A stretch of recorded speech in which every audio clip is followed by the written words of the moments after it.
to illustrate how we work in 12D and specifically how the introduction of version 8 has improved many aspects of our work. We were lucky enough to be invited to assist in the beta testing of version 8 at around the same time as we needed to develop the Pacific Motorway 3D model, which made it our first true version 8 project. The project itself is a detailed concept design to upgrade 23 kilometres of the existing Pacific Motorway from just south of Nerang to just north of Currumbin near the New South Wales border. This existing stretch of the motorway is 4 lanes wide. It's had its existing traffic volume double over the last 10 years to around 70,000 vehicles per day, which has already passed the estimate for 2011. Our design is to increase the motorway to an ultimate 8 lanes, catering for traffic for the next 20 years. The project itself, we divided into 3 areas to enable multiple designers to work simultaneously on the project, as well as to break the amount of data into realistic portions to achieve tolerable recalc time. A widening of any motorway inevitably requires redesign of all interchange ramps connected to it, and our stretch had 10 interchanges spread over all 3 design areas. 2 of these interchanges are currently being redesigned by another consultant, meaning we're required to interface with their design through these areas. In addition to these interchanges, we had to interact with Gold Coast City Council's design of Hinkler Drive, tie into the design of the new Tugun bypass, and get up close and personal with our track star cousins from the deep south. Data management, particularly relating to revisions, has to be very carefully controlled in any project, and in our case, meant control of the base survey and design data from these external sources. Some of these are fairly static, while others are still under development, which made maintaining current data on all our design areas critical to ensure correct interfacing to these models.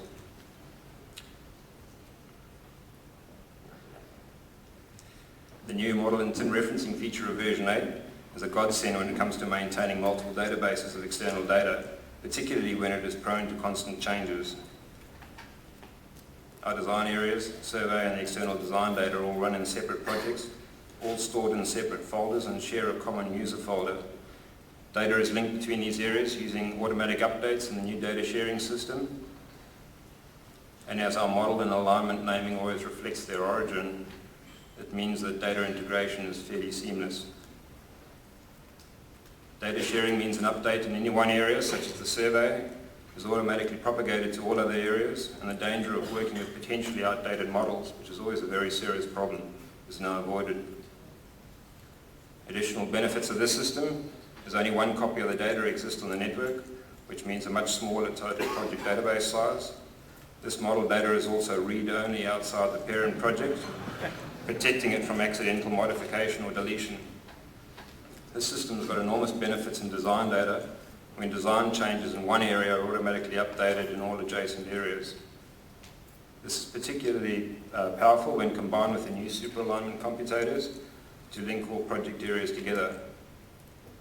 If the change is made in the main line of the first area, this used to mean a misalignment at the tie-in, but in version 8 it's automatically adjusted in the next area, and by using a reference point to peg the chainage in the second area and accepting a chainage discontinuity between design areas, a chainage shift in area A does not automatically mean a change in area B. There were many interesting aspects of this design that made it an interesting challenge. Widening inside a fairly constrained corridor always makes for fairly tight, complex geometry, and options investigated including braiding ramps at Varsity Lakes and a Foss Diamond still in a development in Area C. Aquaplaning is always a major issue on any high-speed road where 2 or more lanes rotate in super elevation, but the new alignment display in version 8 shows super alignment development and highlights the crossfall rotation points relative to the vertical geometry, which makes identifying and solving this hazard far easier, either by adjusting the vertical grades, moving the rotation point where possible, or in this instance, applying independent lane rotation using modifiers.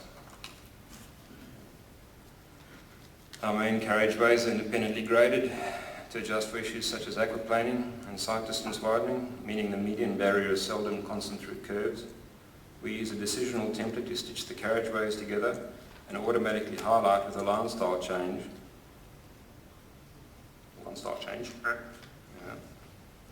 Highlight with a line style change where a standard split barrier requires special design as a retaining wall. This is an important issue because the strength of a standard barrier is compromised when the separation exceeds 600 millimetres. Ensuring accurate interaction between design models is much easier thanks to the introduction of computators. We link all our ramps back to the mainline using fixed computators, and setting up tapers on curves, which was always a bit of a saga and a constantly changing design, is now pretty foolproof. We've always run a second apply many function from our mainlines to create a projected cross-fall surface to control super elevation, which was set by modifiers. Super alignment design tables mean we no longer need this very manual process, and not only is this far quicker, but prevents another error, that of super elevation getting out of sync with its alignment. These cross-fall strings are still used, but as cut strings and vertical computators to tie adjacent alignments together vertically, preventing another common mismatch error.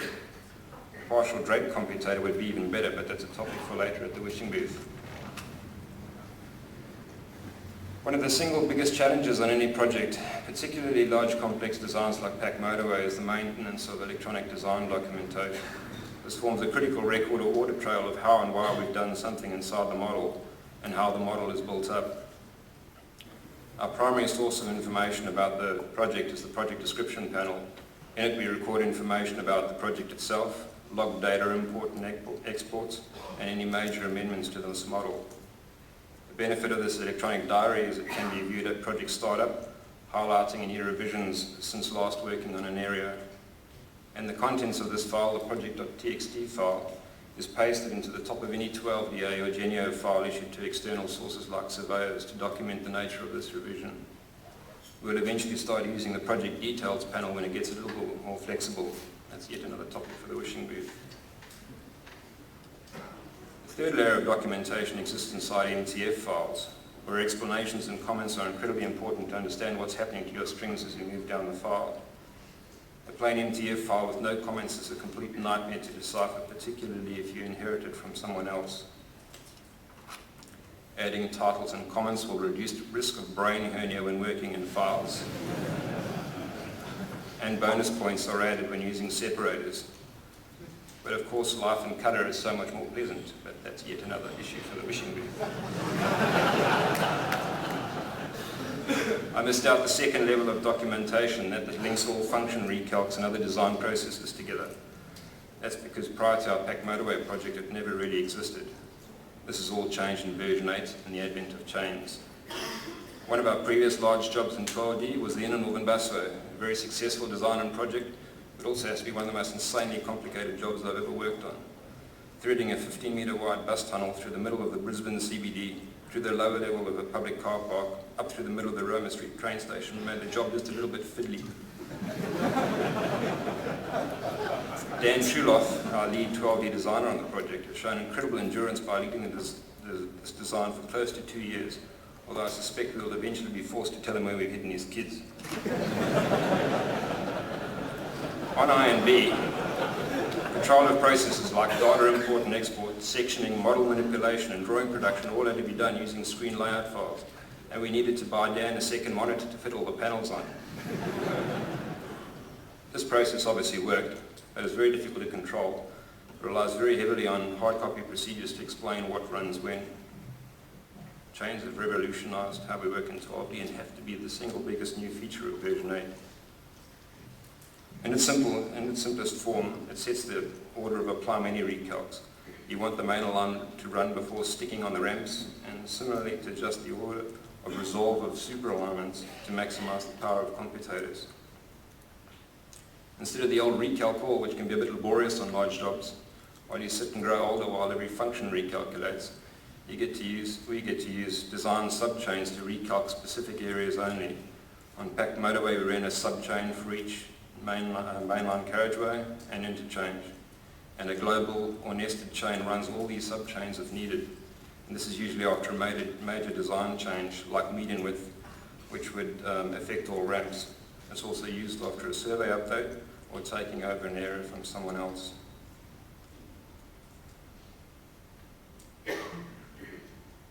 Besides actually running the steps, the chain is also the missing record of order of application of these design steps in a model.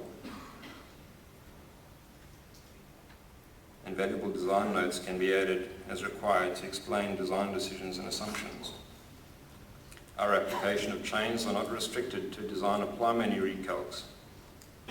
Besides the important and valuable information stored in the survey project description panel, using a chain to control the import of survey data records the path file name or revision of the active survey. These are all get logged. Not only does this record the status of survey information, but editing it to point to a new revised data file and rerunning the chain not only refreshes the information in the survey project, but is automatically propagated through to all design areas via the data sharing system. The process sounds so simple now, but it's actually incredibly important in our work. Chains also control the export of data to external parties. Another simple but important process where file names, revision numbers and locations of storage need to be very carefully controlled. And as chains are simple ASCII files, they can be opened in a text editor to quickly find and replace file names. Extraction of cross-sections are controlled by another useful subchain, particularly important across interchange ramps, where pavements usually change at the nose where they span several models. And ramp earthwork volumes are measured separately from the mainline mass haul, meaning differential sectioning is required. These section subchains run automatically when plotting cross-sections, which enables only the most current model data to be used for drawing production. A similar approach is taken when extracting earthworks volumes. Running a report chain automatically runs the section subchain, again ensuring only the most current model data is used for your report. Various checking tools are also run through chains. Site distance checks are run when needed, especially for multi-lane checks on composite tins, something not possible or even desirable in apply menu recalcs. Repeatable vertical structural clearance checks are also now possible, again by using chains, and these can be run repeatedly when optimizing vertical crossovers. The value of 3D visualization as a checking tool is slowly becoming more recognized, and it's surprising how quickly modeling errors can be picked up by eye. Fellow old farts in the audience will remember the eyeball Mark II check of yesteryear, a technique used to get the feel of an area and check issues like tapers on curves. In version 8 with visualization chains, an even more powerful result can be attained, changing a simple view of shaded tins into a pretty realistic view in a matter of seconds. The quality of this result is not perfect, but it doesn't have to be to check issues like the complex interface results from a decisional template or other areas where cross-sections and contours can only tell you so much. These simple visualizations have enormous value, not only to the 12D designers, but others like the drainage or structural team who rely on the spatial feel of an area to work effectively. And only a few extra hours of work are required to tidy up the model and add selected features which will give you a much more polished result for use on occasions such as public consultation or presentations like this. On a final note, I'd like to thank Lee, Alan and their team for what is evolving into a very, very good product indeed. One of your main strengths is you listen to your users. May it and your success continue. Thank you.